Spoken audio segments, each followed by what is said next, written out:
बिस्मिल्लाहिर्रहमानिर्रहीम। अस्सलाम वालेकुम वरहमतुल्लाहि वबरकातुहू। मैं सरवर बेग आज मुतवल्ली इलेक्टोरल कॉलेज इलेक्शन में वक्फ बोर्ड की तरफ से पार्टिसिपेट करके हूँ, कॉन्टेस्ट करके हूँ। मैं सबसे पहले अल्लाह का शुक्र अदा करता हूँ और अल्लाह जो जरिया बना को बीजेड जमीर अहमद खान साहब को मंजे चुने, तो मैं बीजेड जमीर अहमद खान साहब का भी शुक्रिया अदा करता हूं। मैं सरवर बेग बतौर हैसियत vice chairman Bengaluru south DWSC में काम करने का मुझे तजुर्बा है।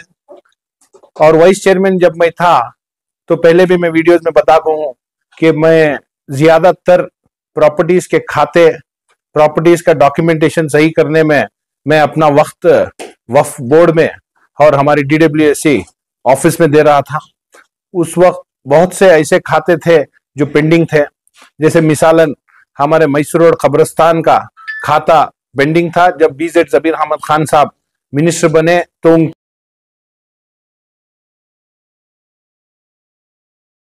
कमेटी की तरफ से और मैं सामने रहकर उसका खाता हुआ। उसके बाद आप सब जानते हैं कि विक्टोरिया हॉस्पिटल पूरे कर्नाटका में मशहूर है। उसके सामने एक प्रॉपर्टी थी जो सिर्फ 14,400 स्क्वायर फीट थी, पर गेजेट में 5,000 स्क्वायर फीट, सिर्फ 5,000 स्क्वायर फीट एंट्री थी। हमने उसके डॉक्यूमेंट कराए तो वो जो बैलेंस जगह थी 9,400 स्क्वायर फीट वो भी हमारी वक्फ की थी, तो उसे हमने कॉरिजेंडम किया। और बहुत से मसले, सौतेशाह मानिक शाह दरगाह की जगह जो KR मार्केट में है उसमें भी उबैदुल्ला शरीफ साहब एडमिनिस्ट्रेटर थे, तब उन्होंने खाते के लिए उधर भी वो एक फाइल थी 30,000 स्क्वायर फीट की। मेरा काम देख के उन्होंने भी मुझे फाइल दी मिनिस्टर साहब के थ्रू। मिनिस्टर साहब के ताल्लुकात उनसे अच्छे थे। तब उसमें भी जो 30,000 स्क्वायर फीट का खाता बैलेंस था, पर 10,000 स्क्वायर फीट का केस चल रहा था। हिकमतन हमने क्या किया कि 10,000 स्क्वायर फीट को सेपरेट रख के 20,000 स्क्वायर फीट का खाता बनाया। ऐसे बहुत से काम मैं मेरी कमेटी के साथ रह के करके बाद में, उस वक्त जमीर अहमद खान साहब जब मिनिस्टर थे तब आप लोगों को सब मालूम है, उन्होंने 70 खाते बेंगलुरु सिटी के बना के अपने कमेटी वाले जो भी जिम्मेदार हैं उनके हवाले किया। तो उस वक्त उसमें मैं शामिल था। तो ये काम मेरा जमीर अहमद खान साहब पहले से देख रहे थे कि डॉक्यूमेंटेशन में इंटरेस्ट है और ये कन्नड़ा अच्छा पढ़ लेता है और डॉक्यूमेंटेशन को सही पहचान करता है, और जो भी ये कंसर्न पर्सन है, कंसर्न ऑफिसर है, उसके पास सही तरीके से घूमे बगैर सीधे तरीके से उसके पास जाके उससे राब्ता करके जो भी उसका हल है करके कामयाबी हासिल करके मैं आ रहा था। तो मैं समझता हूं कि मेरी नीयत मेरी पाक थी और मुझे वक्फ की प्रॉपर्टीज, अल्लाह की प्रॉपर्टी बचाने की एक नीयत थी। तो मैं समझता हूं कि ये अल्लाह की तरफ से मेरी मदद हो रही थी कि हर जगह भी मैं जाऊं वहां मुझे आसानी से काम हो रहा था। अगर मेरी नीयत में थोड़ा भी खलल रहता, थोड़ी भी समझो कुछ दुनियादारी की, कमाने की इच्छा रहती, तो क्या होता, मुझे अल्लाह से आसानी से रास्ते खुलते नहीं थे। तो मैं अल्लाह का वहां शुक्र अदा करता हूं कि मेरी नीयत को देख के अल्लाह ने हर रास्ता मेरे लिए आसान किया। और जो भी मुश्किल काम जो बहुत सालों से नहीं हो रहा था, तो अल्लाह ने इस बंदे से इसकी नीयत देखते हुए, सिर्फ हम 1.5 साल थे, 1.5 साल में इतने काम हम लोगों ने किया। इधर जमीर अहमद खान साहब के अलावा जितने भी MPs और MLAs, MLCs और दिगर अहबाब जो वक्फ बोर्ड से ताल्लुक़ रखते हैं, क्या इन तमाम का आपको ताउन है सर? मैं 100% ताउन है, क्योंकि बीजेड जमीर अहमद खान साहब मिनिस्टर हैं, तो उन्होंने मशवरा करके मुझे सेलेक्ट किया है। तो बाद में मशवरे के बाद मेरा नाम प्रपोज किया है। तो पहले बीजेड जमीर अहमद खान के अल्लाह ने उनके दिमाग में डाला, तो उसके बाद उन्होंने मशवरा किया और मुझे इस इलेक्शन में पार्टिसिपेट करने का मौका दिया। और बीजेड जमीर अहमद खान साहब के साथ इंशाअल्लाह आज जो वो काम कर रहे हैं, हर लीडर, हमारा कौमी लीडर उनसे जुड़ा हुआ है। तो 100% हमारे कौमी लीडर मेरे साथ हैं और बीजेड ज़मीर अहमद खान साहब के साथ इस इलेक्शन में पार्टिसिपेट करके हूं। तो जीत ही मेरा मकसद नहीं है, काम करना मेरा मकसद है। तो इसलिए मैंने कैलकुलेशन तो नहीं किया है, पर भरपूर मुतवल्लियों पे भरोसा है कि मेरा सीरियल नंबर 5 है, वो मेरे को वोट देंगे और इंशाअल्लाह मेरी नीयत पाक है तो अल्लाह भी मेरा साथ देके उनके दिमाग में, दिलों में मेरे वास्ते हिदायत देके कामयाब करेंगे। सर कुछ लोग जो है मुतवल्ली अलग अलग ग्रुप बनाकर जो है वोट उनकी तय हासिल करने के लिए जो है जद्दोजहद कर रहे हैं। क्या आप भी जो है इसी तरह कोई ग्रुप बनाकर जो है मुतवल्लियों से मुलाकात हो रही है? नहीं, मैंने कोई ग्रुप बनाया नहीं, और जो भी मुझे चाहने वाले हैं वो इंडिविजुअली जो मुतवल्लीस के साथ लिंक है, वो जो मुझे नहीं जानते उनको सब जाके वो लोग सब बात कर रहे हैं, पर ग्रुप्स मैंने तो बनाया नहीं। और नहीं हो सके उतने मुतवल्लियों से मैं मुलाकात कर रहा हूं। वक्त की कमी है और मुझे वफ़ में तजुर्बा है, पर मुतवल्लीस ऑल ओवर कर्नाटका है, तो मैं जितना हो सके मैं उतना जाके मैं मुतवल्लियों से मिल रहा हूं।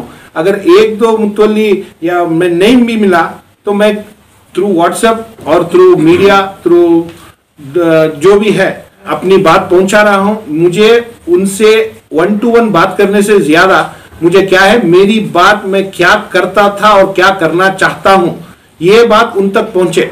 और मुतवल्ली भी ऐसे नहीं है कि भाई ये आदमी आया मुझे मिला मैं इसको वोट दे दूंगा, ये आदमी आया नहीं आया मैं इसको वोट नहीं दूंगा, ऐसे तो नहीं है। उनको क्या है, उनके इदारे का काम करना है, उनके इदारे को डेवलपमेंट करना है, उनके जो भी परेशानियां हैं उसको सॉल्व करना है। तो वो लोग भी अक्लमंद हैं, वो सिलेक्ट करेंगे कि कौन हमारा काम कर सकता है और किसे हमें वोट डालना है। तो इंशाअल्लाह मुझे मुतवल्लियों पे पूरा भरोसा है कि 10 नहीं 20 बार कोई भी जाए, मैं उन्हें मिलूं या ना मिलूं, मेरा मैसेज तो उन तक जाएगा। तो मैसेज दे के इंशाअल्लाह अल्लाह चाहा तो वो मेरे लिए वोट करेंगे। वक्फ बोर्ड का मेंबर बनकर सरवर बेग साहब क्या करना चाहते हैं? देखिए, वक्फ बोर्ड का मेंबर बनने के बाद सबसे पहले आज हमारी कौम में एजुकेशन कम है। आज हमारे बीजेड ज़मीर अहमद खान साहब उस पर तवज्जो दे रहे हैं। उन्होंने लेडीज 15 PU कॉलेजेस लेडीज के स्टार्ट करने का जिम्मा उठाया है। इंशाअल्लाह आगे चल के हर डिस्ट्रिक्ट में उन्हें PU कॉलेज नहीं डिग्री कॉलेज तक खोलने का इरादा है, क्योंकि हमारे पास अल्लाह की प्रॉपर्टी है, अल्लाह की मदद है। तो जब हमारे पास है तो हम लोग इंटरेस्ट लेके क्यों नहीं कर सकते, अपनी खुद की यूनिवर्सिटी क्यों नहीं बना सकते। तो एजुकेशन के ऊपर बहुत तवज्जो देने का इरादा है। उसके बाद हॉस्पिटल में बहुत से लोग गरीब लोग रहते हैं, उन्हें हॉस्पिटल की फीस बनने के लिए, हॉस्पिटल की फीस पे करने के लिए बहुत मुश्किल होती है। तो हम लोगों के पास जगह है, हॉस्पिटल बनाएंगे। तो इंशाअल्लाह स्कूल का है, हॉस्पिटल का है। अब रही बात हमारे मुतवल्लियों को ग्रांट्स का है, मुतवल्लीस ग्रांट्स का लेके आते हैं हमारे पास।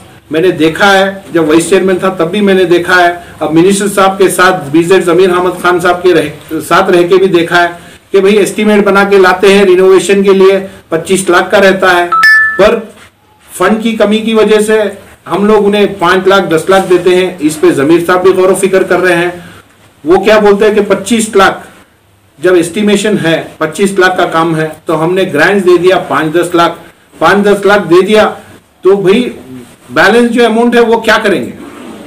तो इंशाअल्लाह इसके ऊपर भी गौर फिक्र चल रही है कि भाई उस वहां काम कितना है उतना काम का पूरा ग्रांट्स उन्हें देना, और एक कंप्लीट काम होना, इनकम्प्लीट काम नहीं रहना कि इस साल दिया उन्होंने आधा किया, फिर 2 साल के बाद दिया उन्होंने आधा किया। तो जब हमारा घर हम लोग ऐसे नहीं बनाते तो अल्लाह का घर ऐसे इनकम्प्लीट हमें कैसे छोड़ सकते हैं। तो इसीलिए उस पर भी तवज्जो, ग्रांट्स पे तवज्जो देंगे। और दूसरी बात क्या है, मुतवल्ली मेरे से डायरेक्ट रहेंगे, कोई बीच में नहीं रहेगा। ज़मीर अहमद खान साहब को भी न्यूज आके है कि बीच में ग्रांट्स देने के टाइम पे बहुत से कमीशन जाते हैं। ये वजह हम लोग मुतवल्लियों से डायरेक्ट कांटेक्ट में नहीं है। तो मेरा क्या है, अगर कोई थर्ड पर्सन लेके आए ग्रांट्स का 100%, अगर मैं मेंबर बनो तो मैं उस मुतवल्ली को फोन करके खुद ऑफिस बुला के मुतवल्ली से डायरेक्ट कांटेक्ट रख के मुतवल्ली को डायरेक्ट काम करके दूंगा। बीच में कोई भी ब्रिज नहीं रहेगा और इंशाअल्लाह वो लोग काम आधा करते हैं, बाद में यूसी देते हैं, बाद में प्रॉब्लम आधा फंड जो भी बैलेंस जो रहता है ग्रांट्स वो निकालने में उन्हें मुश्किलात महसूस हो रही है। मैंने बहुत से मुतवल्लियों से बात की तो वो भी मुतवल्ली ये सभी परेशानियां बताए, तो इंशाअल्लाह आगे वो भी नहीं रहेगा क्योंकि हम ऑनलाइन करेंगे, ऑनलाइन एप्लीकेशन लेंगे, ऑनलाइन यूसी लेंगे। मुतवल्ली अपने घर में मस्जिद में बैठ के वो देख सकता है कि मेरा एप्लीकेशन कौन से टेबल पे है, कहां से पास हुआ, कहां से आगे बढ़ा। उसको मस्जिद की अपने इदारे की खिदमत करने का वक्त जाया करके, अपना जाती वक्त जाया करके बोर्ड में आके, जो दूर से आते हैं, चलो बेंगलुरु वाले हैं, बेंगलुरु में आके एक आधा घंटा गुजारेंगे, मिलेंगे, फिर अपने काम पे चले जाएंगे। जो दूर से आते हैं उनकी भी तो फिक्र करना है। शिमोगा से आते हैं, दक्षिण कन्नड़ा से आते हैं, चिकमंगलुरु से आते हैं, बीदर से आते हैं, गुलबर्गा से आते हैं, बोर्ड बैंगलोर में है, तो उन लोगों को आसानी तरीका क्या है कि भाई वो बोर्ड ना आए पर उनका काम हो, इस पे गौर फिक्र करनी है। तो इंशाअल्लाह मैं अपडेट जो भी आज टेक्नोलॉजी है, आप देखेंगे भाई एक बड़ी कंपनी है अमेरिका में है, उसकी एक ऑफिस यहाँ इंडिया में है। सालाना एक बार या 2 बार यहाँ से जाएंगे, जो भी कंसर्न पर्सन फाइनेंस के हो, मार्केटिंग के हो, जाएंगे, एक सालाना एक बार मीटिंग करेंगे, पर जो भी है इंडिया से काम चलेगा। तो जब वो कर सकते हैं तो हम अपने बोर्ड में अपडेट करके अपने बोर्ड को क्यों इंप्रूव नहीं कर सकते। इंशाल्लाह इस पे तवज्जो देने का ख्याल है। मुतवल्ली घर बनाने की भी आपकी एक सोच है, इसकी क्या तफसीलात है? इंशाल्लाह जो मैं मुतवल्लियों से मिलने के लिए जा रहा हूं, मैं खुद देख रहा हूं कि कितनी मुश्किल है सफर करना और वक्त वहां जाके मुतवल्लियों से मिलके वापसी करना बहुत मुश्किल है। तो वो लोग वहां से यहाँ आए तो उन्हें हमें सहूलत देनी है। तो इंशाअल्लाह मिनिस्टर साहब के साथ ये भी हमारे बीजेड जमीर अहमद खान साहब का एक आइडिया है कि हम लोग जो बाहर से मुतवल्ली आएंगे उन्हें रहने के लिए सहूलत करके दें और बिना अपॉइंटमेंट के उन्हें ना बुलाएं, बुला के उन्हें तकलीफ ना दें। जब भी हम बोर्ड में मौजूद हैं, हमें कोई मीटिंग नहीं है तो उन्हें अपॉइंटमेंट दें और वो आए तो अपॉइंटमेंट पे आए, आके इधर अपना वक्त ज़ाया ना करें।